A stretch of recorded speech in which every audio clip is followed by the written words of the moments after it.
And it's like there's a weird time now where people are enjoying questioning the numbers of people that died in the Holocaust. It's an internet Yeah. retarded. It's just kind of like, But just fun. like, but there is some weirdness to it, and one of the weirdness to it is like there's some photos of like Auschwitz and a lot of these other that they took after the camps were liberated, and they had people go there and they took photos of them, like pretending that these people were at the camps, and they weren't.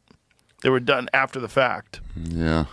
But there's also tons like, what of are you videos hoping for? of. It was only 1 million. What? Right. So that's okay somehow. You want to No. justify it in your head. Yeah, that's where like, it's weird. I don't know. If it was But it's 600 people, I'd be like, ugh. right. Well, it's clearly there was a lot of people. It was, I don't know what the number is, but if it was 6 million or if it was 1 million or 3 million, it's like to catch people like, no, you guys said it was 6. Like, They're and also, then the thing is like it's the 30s and 1945, 40s, so it's like right. I don't know how to. We're guessing. We don't have the wherewithal. And you ask somebody in the Holocaust, they go, "Well, I was only in my one camp. I can't tell you what was going on in Bergen-Belsen." But there's people that are like equally sure that it was 6 million, and then there's people that are equally sure that it was like 300,000 or 600,000 or whatever the fuck they think it was. And it's like this weird argument back and forth. I mean, you have to see how many Jews were in Europe before Period. and after. Right.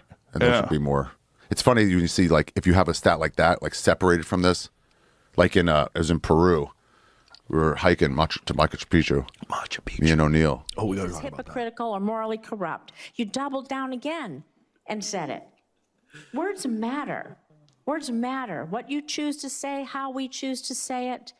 How do you justify using this language as Secretary of Defense? Words matter. It's a historically hurtful term.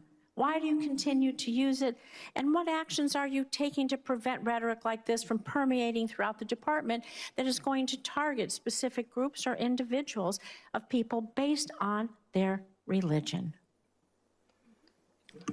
Senator, I feel like it's a pretty accurate term for folks who don't see the plank in their own eye and always want to see what's wrong with an operation as opposed to the historic success of preventing Iran from getting a nuclear weapon. So I stand by it. You stand by calling people Pharisees.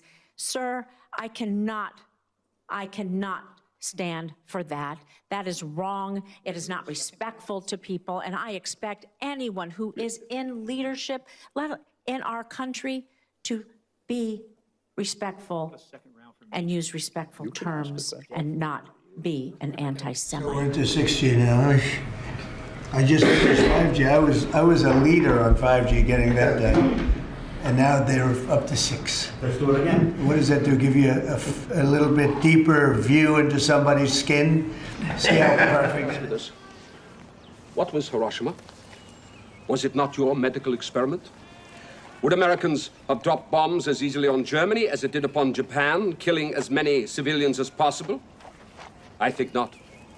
To an American sensibility, a Caucasian child is considerably more human than a Japanese child. America was at war with Japan, a country that had attacked it without provocation. And what about the American citizens of the Japanese race who were put into protective custody in your own concentration camps? That was wrong. And why was this not done to American citizens of Italian and German descent? I said it was wrong.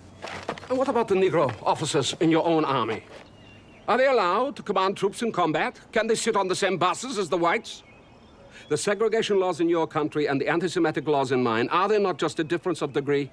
Let me tell you, from the beginning of the century, through the First War, until the rise of Hitler, the Freemasonry of the Jewish merchants consistently undermined the German economy and the nationhood of the fatherland. That is why we made anti-Semitic laws, and why you, my friend, can never understand anti-Semitism. Why? Because you are a Jew.